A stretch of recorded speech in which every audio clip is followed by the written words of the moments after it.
ਸ਼ਿਰਸ਼ਾਹ ਪਾਤਸ਼ਾਹ ਨੇਤ ਚੌਕ ਛੱਤ ਵੱਡੀ ਵੱਡੀ ਵੱਡਾ ਭਾਰ ਤੇਰਾ ਮਰਤਬਾ ਸਭ ਪਰਾਂਗਿਆ ਨੇਕ ਨ ਜਾਪਨ ਕਰਤਬਾ ਜੀਆ ਅੰਦਰ ਜੀਓ ਸਭ ਕਿਛ ਜਾਣਾ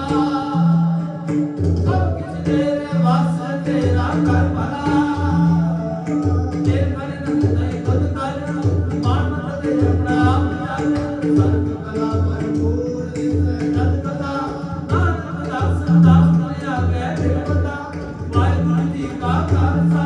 ਵਾਹਿਗੁਰੂ ਜੀ ਕੀ ਫਤਿਹ।